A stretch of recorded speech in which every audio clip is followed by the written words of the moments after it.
Palabuhan Ratu Kiwari jadi Puseur Dayeuh Kabupaten Sukabumi.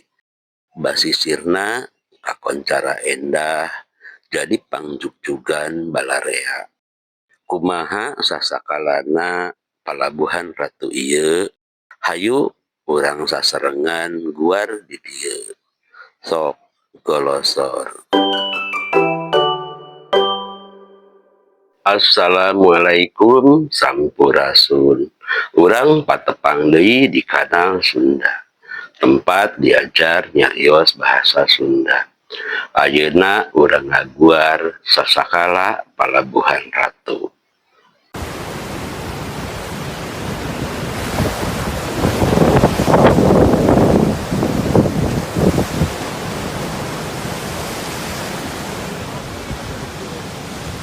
Di pesisir laut Palabuhan Ratu, di Palembah batu ngampar karang hawu, bari nyawang ka tengah lautan, hate pinuh pangharepan. Palabuhan Ratu ngadeg sabada Karajaan Pakuan Pajajaran ancur lebur digempur ku musuh. Ari anu janten musuhna nyaeta Karajaan Banten anu haritamah disebatna Surasowan.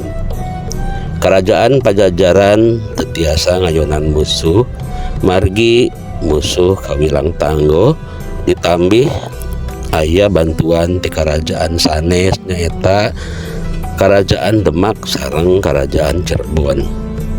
Waktos perang campuh, salah sahiji putri Raja Pajajaran majeng ka Medan Jurid. Jenenganna nyaeta Nyi Putri Purnamasari. Anjeunna kenging pancen rek nyegat musuh ti belah kidul disarengan ku carogena anu namina Raden Kumbang Bagusetra. Raden Kumbang Bagusetra teh kawitna ti Karajaan Pajajaran Kidul anu disebatna Banten Kidul. Anjeunna putra salah sahiji menak ti karajaan eta. Dina nggoning mancen tugas, Nyai Putri dibantuan ku hiji tanggeh manggala anu sakti mandraguna anu jenenganana Rakean Kalang Sunda. Nyaeta salah sahiji hulu balang andelan ti Karajaan Pakuan Pajajaran. Peperanganna lumangsung teu saimbang. Ari musuh anu kedah diayonan kacida seueurna, ari pasukan Nyi Putri ukur aya sababaraha urang. Atuh akhirna kateter. Anjeunna sareng balad-baladna teras mundur ka palih kidul anu rencanana bade ka Rancamaya. Rombongan pasukan terus mapai-mapai pileuweungan bari ngaleungitkeun salasah sangkan teu kasusut ku musuh. Pasukan Nyi Putri mingkin lami mingkin nyerangan. Anu akhirna ukur tiluan nyaeta Nyi Putri Purnamasari, carogena Raden Kumbang sareng hulu balangna Rakean Kalang Sunda. Dina lalampahan panglumpatan aranjeuna jog anjlog ka hiji lamping pasir anu kacida bunikna. Didinya aranjeuna leureuh heula bakating kunah nae Nyai Putri teras ngalungsar di handapkeun tangkal. Mastakana ditumpukeun kana akar kai anu ngalojor dugi ka kulemna. Kitu deui Raden Kumbang Bagusetra salirana nyarande kana tangkal kai anu ageng terus kulem oge. Ari Rakean Kalang Sunda anjeunna taki-taki bilih kasusud ku musuh. Sabari mulungan buah caringin sareng buah kiara socana ngawaskeun kasabudeureun eta tempat. Anjeunna gaduh karisi bilih musuh tiasa nyusul ka palebadiknya. Tetela pangrasa Rakean Kalang Sunda teh seugeut pisan. Buktosna rentang-rentang tika tepihan aleutan musuh tos katinggal. Ari pamingpina numpak kuda, anggoana siga urang Arab nganggo jubah bodas, lebah cangkengna nyolegrang pedang anu panjang. Upami ningali tina dedeg pangadegna, rupina eta teh sanes jalmi jore-jore, tapi jalmi anu luhur elmuna tur ageng wawanena. Beuki caket beuki ebreh. Yen anu tumpak kuda teh jenengana Jaya Antea. Anjeunna kapungkurna mantri majeti di Kerajaan Pajajaran. Mung hanjakal ayeuna biuk ka musuh, kulantaran sateu acana anjeunna mikahoyong ka Putri Purnamasari. Mung teu kalaksanakeun dan Nyi Putri Purnamasari ditikahkeun ka Raden Kumbang Bagusetra. Kumargi kahoyongna henteu tinekanan, Jaya Antea remen ngadamel kariweuhan di karajaan.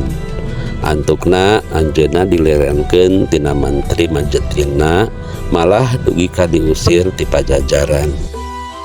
Ku alpukah sobat-sobatna nyaeta para padagang ti bangsa Arab, Jaya Antea teras angkat ka tanah Arab. Anjeunna ngamukim kenging 5 tahun kangge ngulik bag-bagan agama Islam. Samulihna ti tanah Arab, anjeunna henteu sumping ka pakuan Pajajaran, tapi ngabujeng ka Kerajaan Banten.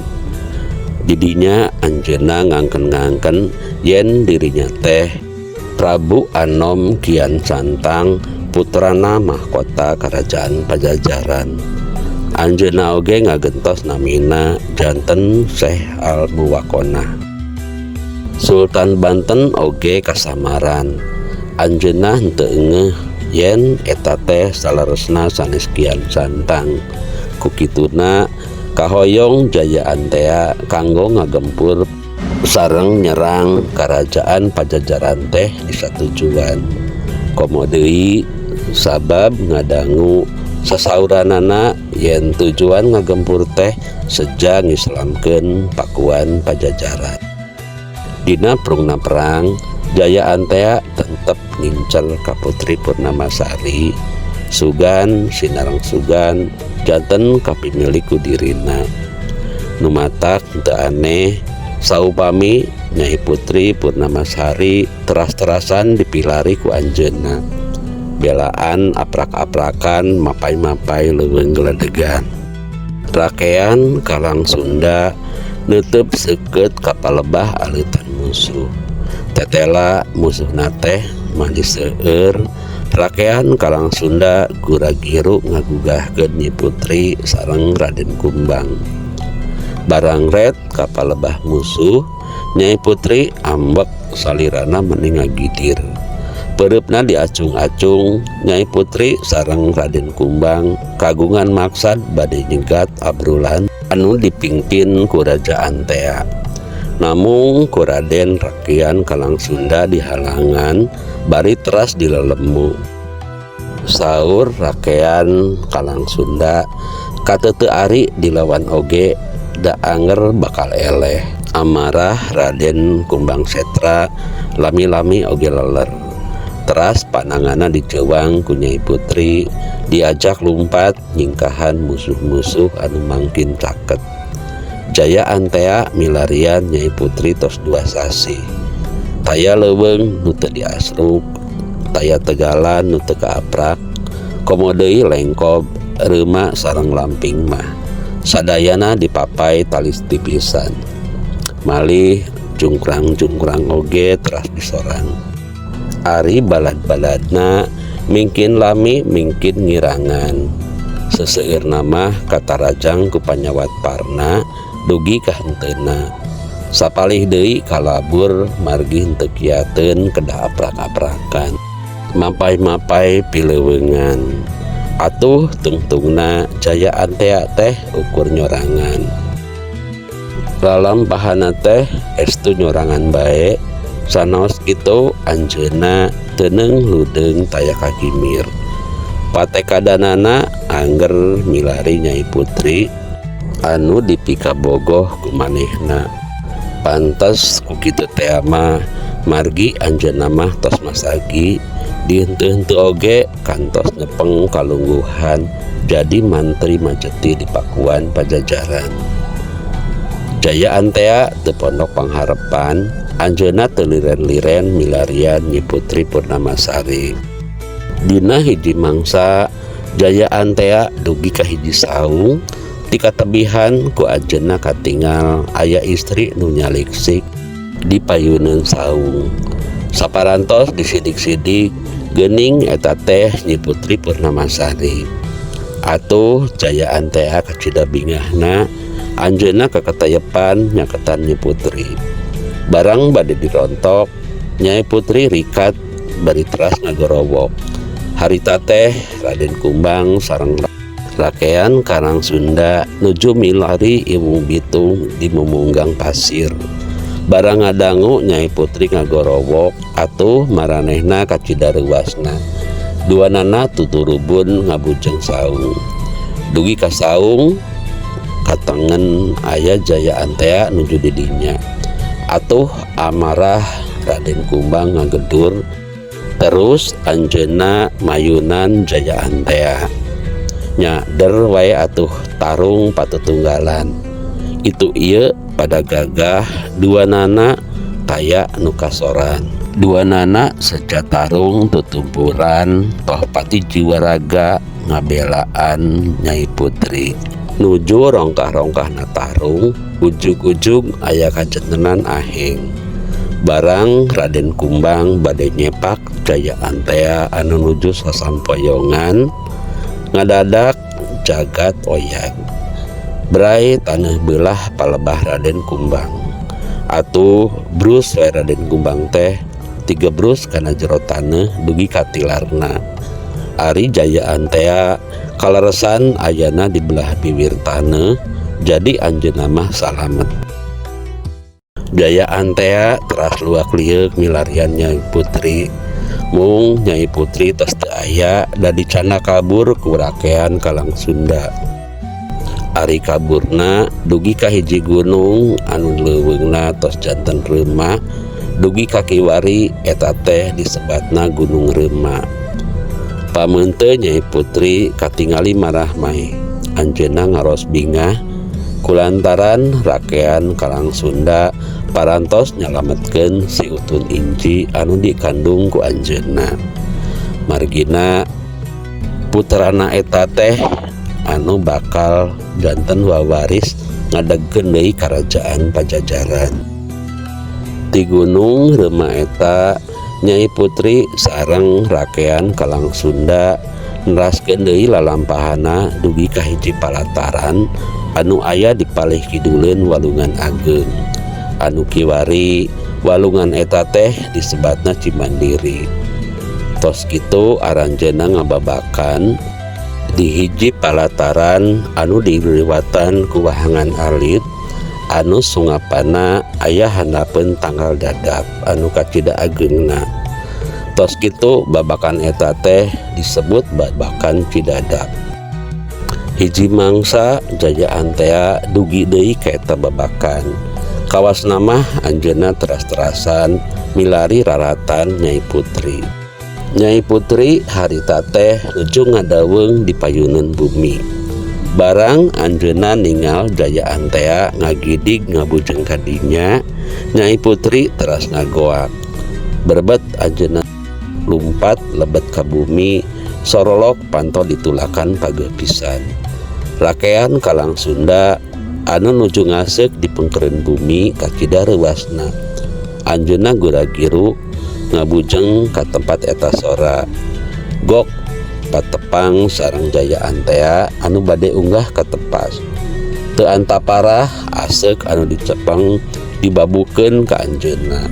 Jaya Antea teras nupsuk kana batu dina golodog. Ningali kaayaan Jaya Antea kitu teu antaparah teras ditarajang deui der anjeunna galungan. Duanana pada ngaluarkeun kasaktianana. Tetela duanana sakti mandraguna, tarungna dugi ka meuntas ka palih kaler Warungan Cimandiri. Teras hanjat deui ka gunung anu kiwari disebat Gunung Jayanti. Di lebah dinya kujang anu jadi senjatana rakean Karang Sunda murag. Saurna eta kujang teh janten arca Sembah Jayatipati. Nu tarung beuki lila beuki ragot, silih babad silih udag, anu akhirna nepi ka lebah Karang Pamulang. Nyalami-lami Jaya Antea teh kateter. Waktos ajeuna radar bongo, kurakean Karang Sunda ditotogkeun ka laut. Tapi barang tiga jebur, Jaya Antea ngadadak salim finish jantan lauk anu kacida badagna. Kiwari saurna lauk eta teh sok nembongan anu ku urang Pelabuhan Ratu sok disebat si kontrol. Lembur babakan Cidadap beuki lami beuki gegek pangisina. Kitu deui Nyai Purnamasari anu tos ngababarkeun orokna istri anu dipasihan nami Nyai Putri Mayang Sagara Pamulangan. Ari rakean Kalang Sunda ti harita teh neraskeun ngalalana. 8 tahun ti diadegeunana babakan Cidadap, Nyai Putri Purnamasari diangkat janten Ratu Puun ku sesepuh lembur sareng sakumna rahayat babakan Cidadap. Kaayaan babakan Cidadap mingkin lami mingkin majeng. Para padagang juljol ti mana mendi, malih padagang ti negeri Cina oge seueur anu dugi ka dinya. Timang saharita babakan Cidadap robih janten Cidadap palabuhan Nyai Ratu.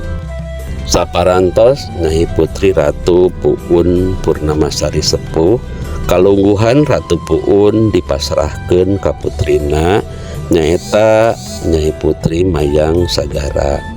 Anjeunna dipasihan gelar Nyai Ratu Kidul. Kadienakeun saparantos Nyai Putri Mayang Sagara ngantunkeun tempat eta teh robih oge janten Palabuhan Ratu. Mung sakitu sasakala Palabuhan Ratu. Hatur nuhun tos sasarengan ngaguar carita ieu dugi ka rengse. Assalamualaikum warahmatullahi wabarakatuh.